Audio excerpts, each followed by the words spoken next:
नमस्कार, मी पंजाब डक. 30 मे पर्यंत पावसाळ्यासारखा पाऊस पडणार आहे म्हणून हा अंदाज लक्षात येतो. कारण की राज्यातले सर्व शेतकऱ्याला सांगू इच्छितो की काय झालं की हे पाऊस म्हणजे पूर्व विदर्भ, पश्चिम विदर्भ, दक्षिण महाराष्ट्र, उत्तर महाराष्ट्र, कोकण पट्टी, खानदेश, मराठवाडा सगळीकडेच पडणार आहे. शेतकऱ्यांना माझी विनंती, तुम्ही काय करा, तुमची शेतीची कामे करून घ्या. कांदा असेल तर काढून घ्या, पाऊस उघडण्याची वाट पाहू नका. हळद असेल तर तुम्ही हळदीचे शिजवून वाळू घालून झाकून ठेवण्याची तयारी ठेवा. त्याच्यानंतर ज्यांचा मूग चालू आहे, भुईमूग चालू आहे, बरेच शेतकऱ्याचे फोन येईल की भुईमूग काढायला थांबवतं. मी म्हणलं तुम्ही काढून घ्या, कारण की पाऊस काय उघडणार नाही. आणि याच्यामध्येच काय होणार आहे, हा पाऊस काय होणार आहे 30 मे पर्यंत असाच चालू राहणार आहे. दररोज दोन दिवस एक भागात मुक्काम करत. आणि 30 मे नंतर काय होईल, परत मान्सूनचा पाऊस येईल. 1 जून लगेच मान्सून याच्यामध्ये इन्व्हॉल्व्ह होऊन जाईल, म्हणजे याच्यात सामोन जाईल. आणि जूनच्या पहिल्या आठवड्यात यंदा मात्र मिरगी पेर होण्याचा चान्स आहे. म्हणून हे सगळ्यांनी लक्षात द्यायचं. आणि राज्यातल्या शेतकऱ्याला सांगू इच्छितो की म्हणजे यावर्षी 15 मे ते 30 मे दरम्यान मान्सून पूर्व पाऊस चांगला कोसळणार आहे, म्हणून हा अंदाज लक्षात यायचा. सांगायचं झालं तर हा पाऊस बीड जिल्ह्यात खूप पडणार आहे. बीड जिल्ह्यातल्या शेतकऱ्यासाठी आनंदाची बातमी.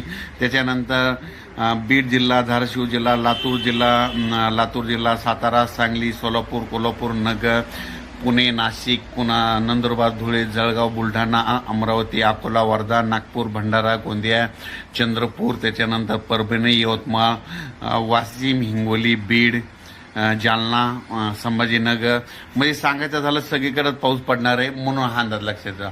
त्याच्यानंतर बीड जिल्ह्यासाठी आनंदाची बातमी. बीड जिल्ह्यामध्ये तुमच्या शेतकऱ्याचे फोन आले, आमच्या ऊसाला पाणी कमी पडायले, तर त्यांच्यासाठी आनंदाची बातमी. म्हणजे समजा तुम्हाला उदाहरण द्या, एखाद्या गावाचं नाव सांगतो. समजा एखादा बीड धारा, जर बीड जिल्ह्यामध्ये एखाद्या गावाला मध्ये ह्या 30 मे पर्यंत 4 वेळेस पाऊस येऊन जाणार आहे, म्हणून हा अंदाज लक्षात घ्यायचा. सांगायचं झालं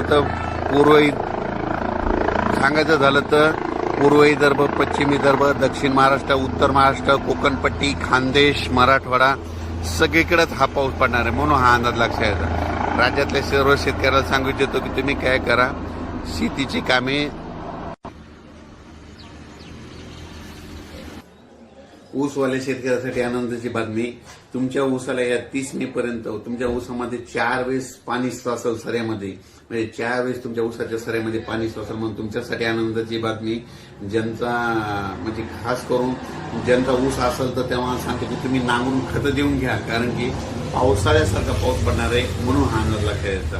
अचानक वातावरण बदल झाला तर लगेच एक विषय दिला जाईल. धन्यवाद.